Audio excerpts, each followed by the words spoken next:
इसके लिए station, bus park या शहर में हम लोग घूमते हैं, देखते हैं और देखते हैं जो बच्चियां घबराई हुई हैं, परेशान हैं, उनके साथ एक आध दो लड़के हैं, उनको रोक के बातचीत करते हैं, पूछते हैं भाई आपका यहाँ क्या काम है और यहाँ किस लिए आए हैं आप लोग। उस क्रम में उनका घबराहट, उनका डर हमें बता देता है कि ये मानव तस्करी की शिकार हो रही है, जो कि 20 साल, 22 साल, 23 साल के आसपास की होती हैं और इन्हीं बच्चियों को ले जाया जाता है।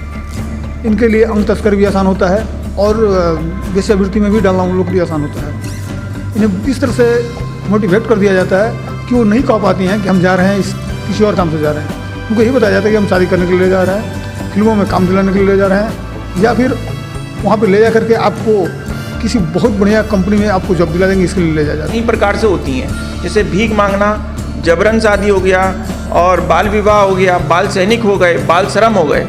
तो ये जितनी भी प्रकार की हैं ये सब मानव तस्करी में आता है।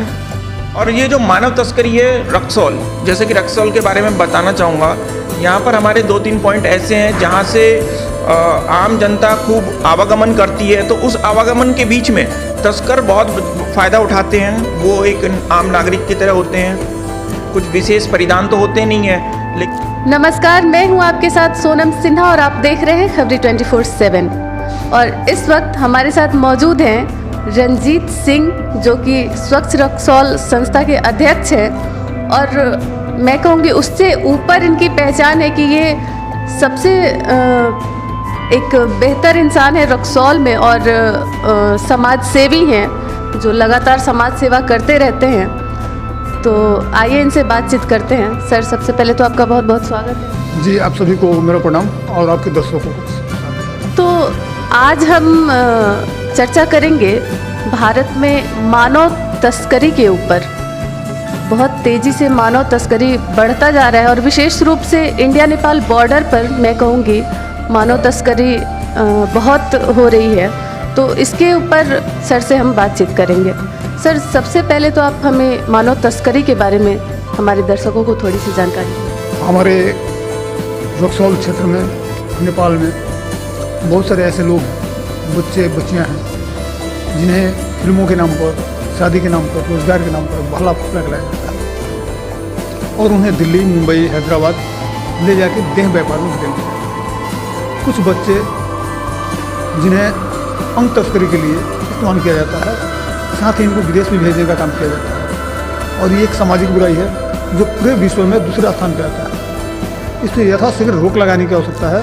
अगर रोक नहीं लगाया गया तो जो देश भारत नारी शक्ति को सम्मान करता है, प्रणाम करता है और उनकी बातें करता है, ये निरर्थक हो जाएगा। इसके लिए हम लोग लगातार प्रयासरत हैं। अब तक 18-20 बच्चियों को रेस्क्यू करके उनके घर तक पहुँचाया जा चुका है। सर, तो आप किस तरह से मानव तस्करी को रोकने के लिए आप किस तरह से काम कर रहे हैं? इसके लिए स्टेशन, बस पार्क या शहर में हम लोग घूमते हैं, देखते हैं और देखते हैं जो बच्चियां घबराई हुई हैं, परेशान हैं, उनके साथ एक आध दो लड़के हैं, उनको रोक के बातचीत करते हैं, पूछते हैं भाई आपका यहाँ क्या काम है और यहाँ किस लिए आए हैं आप लोग। उस क्रम में उनका घबराहट, उनका डर हमें बता देता है कि ये मानव तस्करी की शिकार हो रही है। कुछ मामले ऐसा भी आता है कि लड़का और लड़की एक दूसरे से बहुत ज़्यादा घुल मिल जाते हैं, क्योंकि फेसबुक, ट्विटर, व्हाट्सएप के माध्यम से वो लोग एक दूसरे से जुड़े रहते हैं। लड़का उन्हें अच्छे अच्छे स्वप्न दिखा के, हम तुम्हें फिल्मों में हीरोइन बनाएंगे, तुम्हें 50,000 लाख रुपया महीना दिलाएंगे, चलो हमारे साथ। और इस क्रम में बच्चियां भाग जाती हैं और उनके साथ चली जाती हैं। सर, तो मैं आपसे जानना चाहूँगी, क्या इस तस्करी में केवल नाबालिग बच्चे और बच्चियाँ हैं या इसमें एडल्ट्स भी हैं? इसमें 90%, 95% तो बच्चियाँ ही हैं, जो कि 20 साल, 22 साल, 23 साल के आसपास की होती हैं और इन्हीं बच्चियों को ले जाया जाता है। इनके लिए अंग तस्कर भी आसान होता है और वेश्यावृत्ति में भी डालना उन लोग के लिए आसान होता है। इन्हें इस तरह से मोटिवेट कर दिया जाता है कि वो नहीं कह पाती हैं कि हम जा रहे हैं किसी और काम से जा रहे हैं। उनको यही बताया जाता है कि हम शादी करने के लिए जा रहे हैं, फिल्मों में काम दिलाने के लिए जा रहे हैं, या फिर वहाँ पर ले जा करके आपको किसी बहुत बढ़िया कंपनी में आपको जॉब दिला देंगे, इसके लिए ले जाया जाता है। लेकिन सच्चाई वो नहीं होता है। सच्चाई ये होता है कि उनको ले जाकर देह व्यापार में डाल दिया जाता है, अंग तस्करी के लिए इस्तेमाल किया जाता है। सर, तो ये तो हो गया मतलब आप लोग अंदाज़ा लगाते हैं और शक के दायरे में जो भी आपको नज़र आते हैं आप छानबीन करते हैं। उसके बाद का क्या प्रोसेस होता है इसकी? आप मतलब तस्करी रोकने के लिए आप लोग क्या कुछ करते हैं? तस्करी रोकना लगभग हम लोग के लिए तो मुश्किल है, लेकिन जैसे एसएसबी, जीआरपी, आरपीएफ, रक्सौल थाना हम लोग का साथ देता है और हम लोग कोशिश करते हैं मानव तस्करी को रोकने के लिए। तो इसके लिए सबसे पहले जागरूकता अभियान जरूरी है, लोगों को जागरूक करना जरूरी है, अपने बच्चों को जागरूक करना जरूरी है, उनको पहचान कराना जरूरी है, को मेरे अपने हैं, को पराए हैं। को हैं जो तुमको बेच करके तुम्हारे मतलब कि बहुत तरह से उनको प्रताड़ित करके उससे पैसा उगाही का रास्ता बना रहे हैं, उन लोग से बचाना जरूरी है। सर जैसे कि आप लोग ऐसे मामले जब सामने आते हैं और आप लोग पता लगाते हैं और वाकई ये मामला मानव तस्करी का होता है, उनका रेस्क्यू आप किस तरह से करते हैं? रेस्क्यू करने के लिए हम एसएसबी का सहयोग लेते हैं। इनका एक यूनिट चलता है, एंटी ह्यूमन ट्रैफिकिंग यूनिट। उसके माध्यम से हम लोग कुछ महिलाओं को भी जोड़ रहे हैं उसमें। तो लोग आके उनको समझाती हैं, बताती हैं, उसके बाद बच्चियों को हम लोग उनके घर तक भेजने का काम करते हैं। ऐसा करने में सर आप कितना सफल रहते हैं? अभी तक तो कोशिश हम लोग का सफलता की तरफ ही है और कितना परसेंटेज देख पाना बहुत मुश्किल है, क्योंकि ये एक आंकड़ा बहुत बड़ा है। हर एक साल अपने बॉर्डर एरिया से लगभग 800-900 बच्चियों को तस्करी के माध्यम से भेजा जा रहा है। इनमें बहुत सारे बच्चियों का पता भी नहीं चलता है। अपने रक्सौल क्षेत्र से ही अनेकों बच्चियाँ गायब हुई हैं, क्या आज तक उनका पता चला है? अभी हाल फिलहाल में एक जो बच्ची का, ब्यूटी कुमारी का जो नाम सामने आ रहा है, इसका भी अभी तक लगभग 1.5 महीना होने जा रहा है, कोई पता नहीं चला। इसकी सूचना आपको कैसे मिलती है? हम पब्लिक के द्वारा, और हम इसको एंटी ह्यूमन ट्रैफिकिंग को बताते हैं, हमारे एसएसबी के जो इंचार्ज हैं उनको बताते हैं, जीआरपी प्रभारी को बताते हैं, आरपीएफ को बताते हैं। क्या कोई सर हेल्पलाइन नंबर या और कुछ? हेल्पलाइन नंबर तो जो भी होगा हमारे प्रशासनिक पदाधिकारियों का ही होगा, हमारा पर्सनल हेल्पलाइन नंबर नहीं है। इसके लिए हम आगे सर से बात करें जी। और मेरा मोबाइल नंबर जो है 620 128 4626, इस पर भी बहुत सारे लोग जानकारी देते हैं कि बच्ची अकेले घूम रही है या 2-3 आदमी के साथ घूम रही है। तो हम लोग वहाँ जाते हैं, जाके पूछताछ करते हैं और इसमें प्रशासन का पूर्ण सहयोग मिलता है हम लोग। आपके साथ और भी लोग काम करते हैं? जी, हमारे साथ बहुत सारे लोग हैं, बहुत सारी पूरी पब्लिक है मेरे साथ, तभी तो हम लोग ये काम कर पा रहे हैं। सर बहुत मानव कल्याण के लिए, समाज कल्याण के लिए आप ये बहुत अच्छा काम कर रहे हैं। इसके लिए हमारे चैनल की तरफ से आपको बहुत बहुत धन्यवाद। जी धन्यवाद। इस विषय पे हमारे मनोज शर्मा जी जो हैं विस्तृत रूप से बताएंगे कि यहाँ कैसे बच्चियों को किया जाता है, कैसे पसंद किया जाता है और कैसे ह्यूमन ट्रैफिकिंग हो रहा है। इस वक्त हमारे साथ मौजूद हैं AHTU यानी कि एंटी ह्यूमन ट्रैफिकिंग यूनिट के इंचार्ज हैं मनोज शर्मा सर। तो आइए इनसे बातचीत करते हैं। सर सबसे पहले तो आपका बहुत बहुत स्वागत है हमारे चैनल पर। जी नमस्कार, धन्यवाद। सर सबसे पहले मैं आपसे जानना चाहूँगी कि ये AHTU है क्या, इसके बारे में हमारे दर्शकों को कुछ जानकारी दीजिए। ये है एंटी ह्यूमन ट्रैफिकिंग यूनिट, मानव तस्करी रोधी इकाई। ये गृह मंत्रालय ने सभी जितनी भी फोर्सें हैं उनके यहाँ पे एक एक इकाई खोली है, जिसमें कि होता ये है कि क्षेत्र में जो भी मानव तस्करी से रिलेटेड कार्य हैं वो किए जाएं। तो इसके लिए हमारे SSB 47th BN पंटोका रक्सौल, यहाँ पर एक anti human trafficking unit 4 battalion के ऊपर दी गई है, जो कि सेक्टर लेवल की टीम है। इसमें हम अपने क्षेत्रों में हमारी जो बटालियंस काम कर रही हैं, हम उनको निर्देशित करते हैं कि कैसे कितना काम क्या हो रहा है क्या नहीं, और वो उनको बताते भी हैं। उनको INT इंटेलिजेंस भी देते हैं कि मानव तस्कर किस प्रकार से कार्य कर रहे हैं यहाँ पर क्षेत्रों में, उनकी जानकारी भी शेयर करते हैं। अदर एजेंसियों के साथ भी हम काफ़ी जानकारियाँ शेयर करते हैं ताकि वो लोग भी हमारे साथ सहयोग कर सकें और हम उनका भी साथ सहयोग में रह सकें।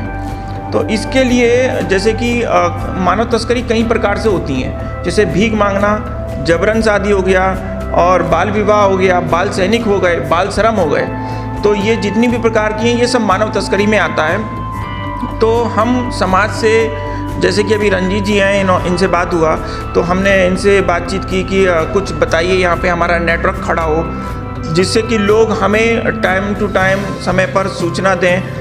और इसके लिए हमने कुछ व्हाट्सएप ग्रुप भी तैयार किए हैं पब्लिक के साथ सहयोग से, और बॉर्डर पे जितनी भी एक्टिविटीज़ होती हैं हम उनको तुरंत पकड़ पाते हैं और तुरंत जाके कार्रवाइयाँ भी कर पाते हैं। और ये जो मानव तस्करी है रक्सौल, जैसे कि रक्सौल के बारे में बताना चाहूँगा, यहाँ पर हमारे 2-3 पॉइंट ऐसे हैं जहाँ से आम जनता खूब आवागमन करती है। तो उस आवागमन के बीच में तस्कर बहुत फ़ायदा उठाते हैं, वो एक आम नागरिक की तरह होते हैं।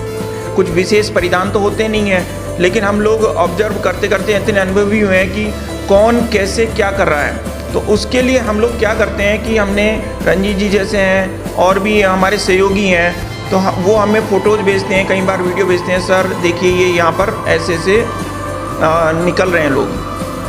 तो उस पर हम कार्रवाई करते हैं, फिर उनको जब पकड़ते हैं FIR करते हैं, उनको जो जेल भेजने की प्रक्रिया है वो उसमें हम वो कार्य करते हैं। तो ऑन एन एवरेज ये मंथ में कितने इस तरह के मामले सामने आते हैं? देखिए, जैसा कि मानव तस्करी में आप एकदम से समझना मुश्किल होता है। अगर कोई 2-1 लोग मानव तस्कर अगर किसी को ले जा रहा है तो या तो कहेगा ये मेरा भाई है, मेरी बहन है, मेरी पत्नी है, ये बहाने होते हैं। तो अब उनको वो जस्टिफाई कर लेते हैं, झूठ मूठ दिखा के डॉक्यूमेंट भी दिखाते हैं कई बार लोग, लेकिन उनको वेरीफाई करना बहुत मुश्किल होता है। फिर भी हम महीने में 7-8 केस, कभी 6 केस, कभी 5 केस ऐसे निकालते हैं। लेकिन हो सकता है कि ये केस 50 की संख्या में यहाँ से मानव तस्करी में लोग निकाल देते होंगे दाएं बाएं से।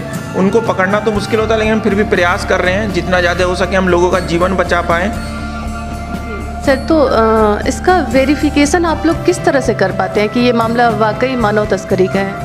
इसमें ये होता है कि हम उनसे क्वेश्चनिंग करते हैं, उनसे प्रश्न करेंगे, क्वेश्चन करेंगे कि भाई आप कहाँ जा रहे हैं, दोनों से अलग अलग। तो उस क्वेश्चनिंग में एक ऑब्जर्वेशन रहती है कि ये लोग हैं। अगर प्रूफ हो जाता, कई बार पता चल जाता है, तो उसमें हम लोग देखते हैं कि हाँ ये है, तो फिर हम उसको केस करते हैं। जी बिल्कुल, बॉडी लैंग्वेज से भी बहुत हद तक अंदाज़ा लग जाता है। बॉडी लैंग्वेज भी आपने सही कहा, बॉडी लैंग्वेज भी होती हैं, लेकिन कुछ लोग इतने सफल तरीके से कार्य कर रहे हैं कि उनका जज कर पाना मुश्किल होता है। सर, तो एट लास्ट आप हमारे दर्शकों को मानव तस्करी के लिए कैसे जागरूक करना चाहेंगे? इसके लिए आप क्या मैसेज देना चाहेंगे ताकि लोग जागरूक रहें, अलर्ट रहें? देखिए, मानव तस्करी एक बहुत बड़ा अपराध है जो विश्व में नंबर 1 पे आता है। अब पहले 2 पे था, अभी नंबर 1 पे चल रहा है मानव तस्करी जो अपराध है। अब समझ लीजिए कितना बड़ा ये अपराध है कि 1 पे आ रहा है। तो इसमें मैं ये कहना चाहूँगा कि आप लोगों को कहीं भी आपको जानकारी में आती है या कुछ भी आपको ऐसा लगता है, संदिग्ध मैटर लगता है कि ये मानव तस्करी से रिलेटेड हो सकता है, तो आप हमें कॉल भी कर सकते हैं, जिसका नंबर स्क्रीन पे चल रहा होगा। और कुछ लोकल्स में हमारे काफ़ी कार्यकर्ता के रूप में कार्य कर रहे हैं लोग, उनसे भी आप संपर्क कर सकते हैं और हमें सूचना दे सकते हैं। चलिए सर, बहुत बहुत धन्यवाद, आपने अपना कीमती वक्त हमारे चैनल को दिया। धन्यवाद जी।